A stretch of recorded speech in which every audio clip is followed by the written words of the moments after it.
Welcome to our episode of Shotmaker podcast. We are so excited today to be joined by Jim Laube, the founder of restaurantowner.com.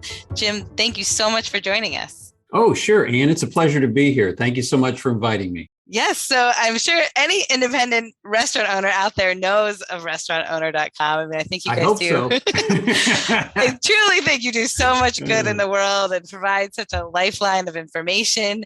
Talk to us a little bit about how you got started. Like, how did that come to be? Yeah, as we were talking just a few minutes ago, I started my career as a CPA. Well, even before that, though, I worked in restaurant through high school and college, was a bartender, server, did it. Probably a third of the population kind of took that route at some point, growing up and in their career. But I got an accounting degree and I went to work for a large public accounting firm. And after 2 years, I took a job with one of our clients, which was a 7-unit barbecue restaurant chain. Oh. So I was hired as the controller. I did that for about 3 or 4 years.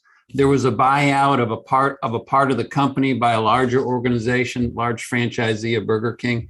And I stayed with the original owner, developer of the concept, and there wasn't enough for me to do in terms of CPA accounting work. So I went into operations for a few years. So I learned about operations, and then I thought I knew everything there was to know about the restaurant business and accounting. So I opened up my own accounting practice, and I did primarily consulting and financial officer type work for small independent restaurants. Okay. So I did that about 12, 13 years. And then I started doing speaking and training to people in the restaurant business on controls and accounting, restaurant accounting and things of that nature.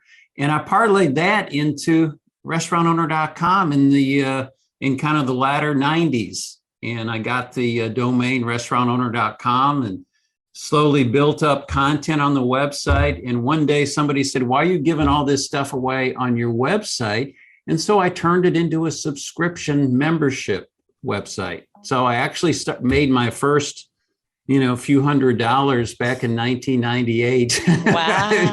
It doesn't look anything like it does now, of course. But yeah, and through the years, we've improved it, enhanced it, got more content.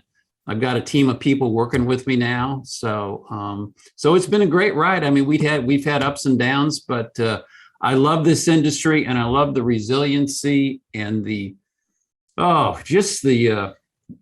content of the character of independent restaurant operators. They truly are the best people in the world to work with and to deal with, as you well know. They're so deserving. They're so smart and energetic, and the vast majority of them really love serving people. They love their employees, and not to say it doesn't have challenges. I mean, we were talking about that earlier, but it's been a joy and a privilege to work with so many great people in the industry.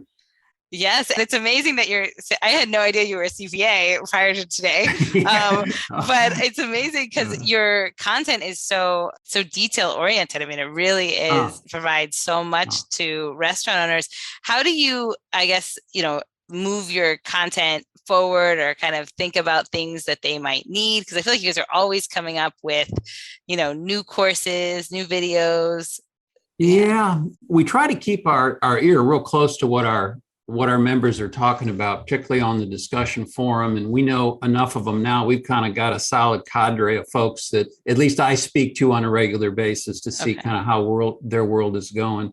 But a lot of it, Ian, just boils down to the basics, and you kind of update them for, how they're relevant today in terms of, reporting and systems. And this business really gets back to basics. If operators do the basics really, really well, they're probably ahead of 70, 80% of their competition, just by doing that. Business, I like to say, is all about creating experiences, creating the guest experience. And guests, more than anything else, they want consistency. McDonald's has proven that. And also today, it's all about the employee experience as well. We're so labor challenged today that you've got to create an environment and a culture where people want to hang out, and they're motivated to do not just, the minimum to get a paycheck, but to motivate them to want to do a good job. And in the best cultures out there, people want to do their best. So if if you can create a culture like that. And we spend a lot of time now talking about culture. In the last 5 years, that's become one of the biggest topics that we that we try to train and develop people on. Yeah, because it is so important. Yeah. Yes. And I feel like sometimes people don't realize when they're entering into the restaurant world how different it is to be an independent owner versus a chain owner. And I think you're right to say that it sometimes as an independent, you forget about that piece because you really are developing this internal culture as much as your brand or other things. Absolutely. Yeah. So how did you decide to kind of go after or help the independent? Was it just that you saw there was kind of a greater need, or just, like us, I love the independent owner? Well, yeah, it was just, that's where my accounting practice started, because I didn't really have anything to offer, that much to offer the larger companies. And when I started out, they just needed help in the financial area. Yeah. I mean, they didn't have P&Ls. Many of them, they never took a physical inventory. Yeah. They never really knew what their food cost was and stuff. But back then you could kind of, I don't know, it was easier from the standpoint. A lot of them had great sales, but the problem was they weren't making any money. They were making money, but they weren't making as much as they could be making if they had some controls in place. So I saw a lot of opportunity there. That's what my focus was. Yeah. Food cost, labor cost, prime cost. Yeah, right. Yeah. Three main. Yeah. Yes. Now, how do you feel technology has changed the restaurant industry of the last 5 years or so? Yeah, a ton. And it's been on steroids the last 2.5 years. Yeah, 2.5 years. Yeah. And that's one of the things we're trying to get better at in terms of exposing our membership to the new technology. Because the thing about an independent, that the chains have the big advantages because they have those specialists many times on staff that can spend the time to evaluate, implement all this sort of thing. And with all the options out there in terms of apps and different types of systems and just in the whole integration, getting them to work together and stuff, it gets very, very complex quickly, as if independent operators don't have enough to do already. So we see that as one of our big initiatives for this year. We've got a really good technology writer. Well, he's actually in the business, but he's got a great, mindset, point of view with respect to technology for independents. And he's going to start writing for the magazine. And we plan on doing some webinars and some programs with him throughout the year, this year. Yeah.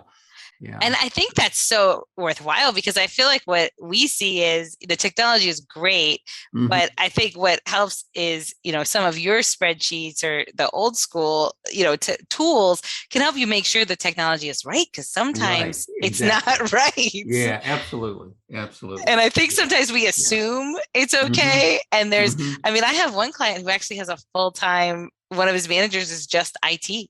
Yeah. Which is, I don't doubt. Yeah. You wouldn't have seen that 5 years ago.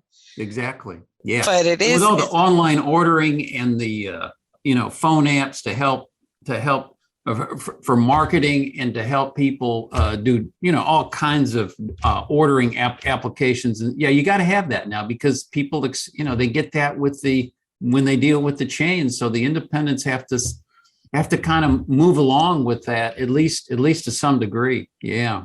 Yeah, but I think it's still good to remind the owner to still check those three numbers that they make sense because sometimes they don't. Right.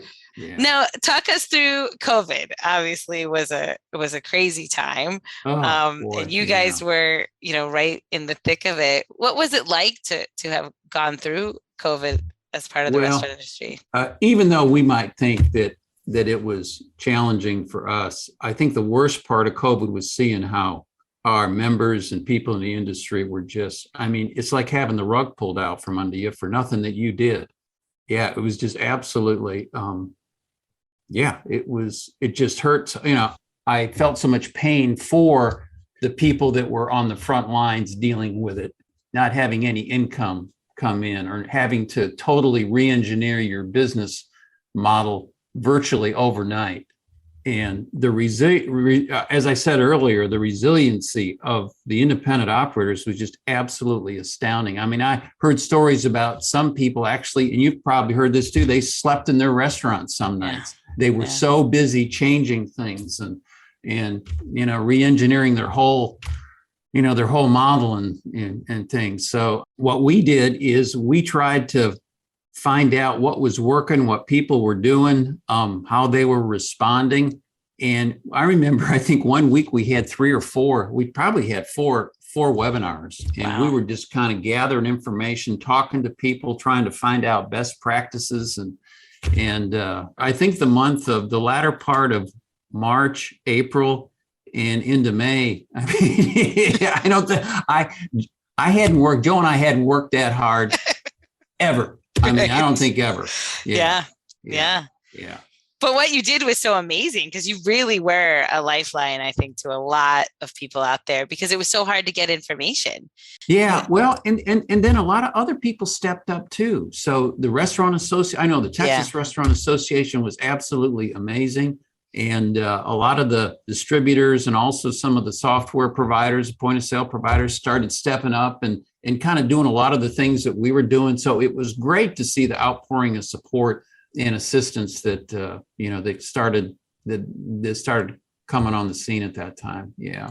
Yeah. And what are you guys seeing now? Because I've had, again, I think what's going on now with the, supply chain still and inflation. I mean, I've had people say in the last few weeks that they feel like this is worse than COVID.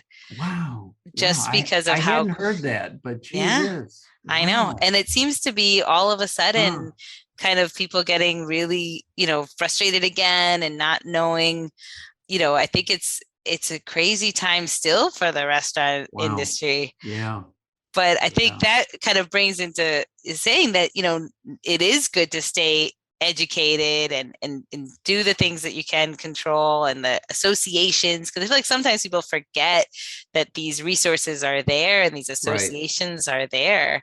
But I think it proves the value of continuing education. Yeah, absolutely. Absolutely. And the thing, I guess, that I guess we all need to keep kind of in perspective is what's going on today as far as labor and the cost of product, availability of product. It affects everybody. Yeah. So everybody's kind of at the same disadvantage. And the people that really keep their nose to the grindstone and figure out how to handle and solve some of those issues, or at least make the best of them and mitigate the damage, they're going to be the survivors, because we all know that in the United States anyway, eating out is just ingrained. It's part of our DNA. It's ingrained in us right now, and people are always going to have to eat, and very few people cook anymore. And we like the experience. Look at how badly we all miss the experience of going out to our favorite restaurant, And you look around restaurants today, and people they're out there having fun again. We're not having to wear the mask like we used to. Of course, we got a break when we got in the restaurant, but I just can't help but think that the future is going to be bright for those who stick with it. And is there going to be attrition? Probably. Okay. But I think I'm trying to stay optimistic about it, but there are challenges today. I totally agree. No, and I agree. I think that's also having, I started accounting in 2007. So I think seeing some of the previous downturns, I agree with you that, if you can stick with it, there's a point where your competition goes away, or that goes down, and there's opportunity. Yeah. And with COVID hit, it took a lot of the marginal operators with it at that point. Yeah. So the folks that are left today, they're survivors. They've got something to be proud of. Yeah, sure, there was some support, but it was needed, Yes. So we got to stay optimistic, and we're here for the long haul. And I know you are too, and you're committed to the industry. Yeah. And I just want to take my hat off to you. Part of the effectiveness of all we were doing back in March and April and May, you were a big part of that, because you were on top of what was going on in terms of the relief at the federal level and also at the state levels. And you really helped us get the word out. at that time. So you did a marvelous job. No, thank you. Yeah. Yeah, but I agree with you. I mean, I think it was just, I think it was great to see everybody work together and kind of come to the table with what they could and, commit to the industry to say, we're all going to get out of this. Exactly. And I feel like the same, is just still true now is, like you said, it's not going to be easy, but I think it's, it's still worth the fight. And absolutely. Absolutely. Yeah. So talk to us about how you stay positive, because it is hard sometimes to stay positive. So how do you keep your, positive mindset? Well, when you get to be my age, things go in cycles, and I mean, we had some really tough times in Houston back in the 80s. I mean, probably before you were even born, but, when the oil industry collapsed, and I mean, I lost a good portion of my clients. I was practicing on my own at that time. And some of the restaurants, some of my clients went out of business, and it was just really, really rough. But, everything tends to go in a cycle, and there are things to learn when things are really tough. And, I believe that a lot of life is about resiliency, having faith, and just asking yourself, well, what can I learn at this time of my life in this situation? And I tell you what, hard times really do make us better people if we respond the right way. You know, it really does. It builds character and resolve, and just gives us the opportunity to appreciate when times are really good. Yes. And I tell you what, Ann, right now we have to look no further than Ukraine to realize that we got it pretty darn good compared to a lot of people out there. I mean, I cannot not even imagine what those people are going through. So, so anyway, that to me kind of helps put things in perspective. Well, and I agree. And I feel like too, and that's why I think mindset is so important. Right. Mm-hmm. And I think it's an important message for everybody to realize that, there's things we can control in every situation and things we can't. Right. But if you think about 2020, people, I think, don't give themselves enough credit, especially restaurant owners. Right. Because yes, it's terrible that your chicken might go up 30%, but you had 5 weeks where you had zero sales, yes. And no government help, because the government help really didn't come until the end of April. Yeah, you're right. Yeah. So many people didn't even have a chance to get that. Yeah. So if you made it for 5 weeks with zero sales and found a way, that I think this is, there's a way to overcome it, and it's not going to be fun, but that was way worse than. Yeah, you're right.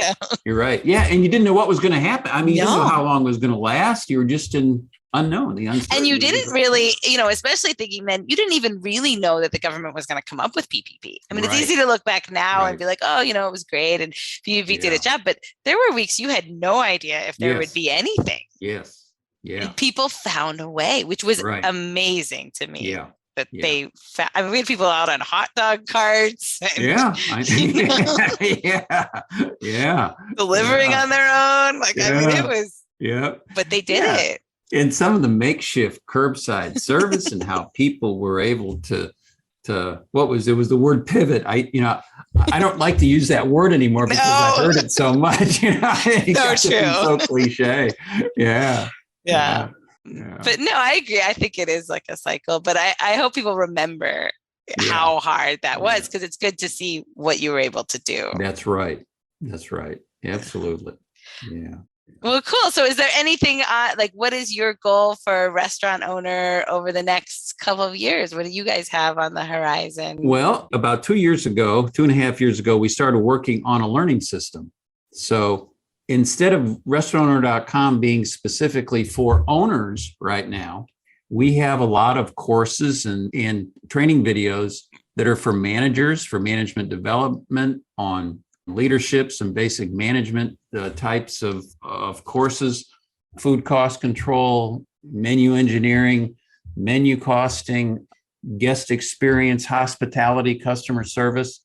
So, and it's for hourly employees as well. Oh, wow. So in other words, we have apps that, you can put on people's phones. You can assign courses, you can assign training videos, you can see the progress that they've made. We even have a membership package where you can upload your own content. So if you're a multi-unit, say, or you have a big single unit operation and you want to tell everybody about your culture, your history, or whatever. You could have that, the owner could have that recorded, and that could be part of the training program that everybody sees when they join. So you could have menu, how to, everybody needs to learn about the menu. So you could have all your menu training, a good portion of it anyway, on the phone. So, oh, wow.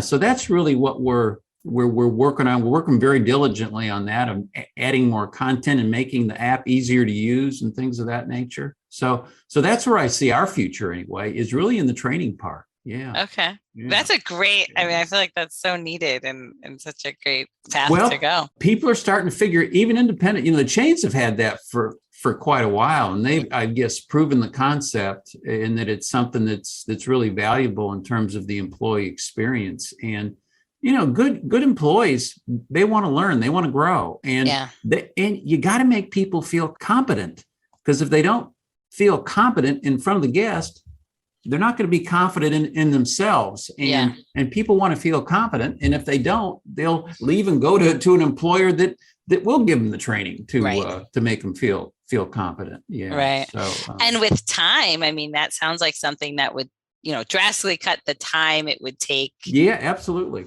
Yeah. Of other employees and things too, like that, exactly. Which is great. Yeah. Because there's one thing about the younger generation. They, when you hire people, you gotta, that first day, that first hour, it has to impressive, because if they get overwhelmed, or if they think that, I'm just standing here, or they don't get a good feel, they can be gone and get another job tomorrow. So you got to really get people spooled up, integrated into their system, show that you care, show that you're competent, you're organized, you've got a path for them right off the bat. And because you can't afford to have them leave. Yeah. I know. But as much grief as we give the next generation, because, we all do a little bit, they love to eat out. Oh, yeah, exactly. Oh, they are not going to cook. Right. So, right. For the sake of the industry, that's a really good thing, because as bad as it gets, I don't think they're cutting eating out anytime soon. So that's right. Yes. Yeah. Well, thank you so much for joining us. This was such a great discussion. It's been a pleasure. It's been fun. Yeah. Yes. Yeah, absolutely. Thank you for inviting me. And man, this is exciting that you're doing this. Yeah. Wish you all the best with it. Thank you very much. Thank you, Ann.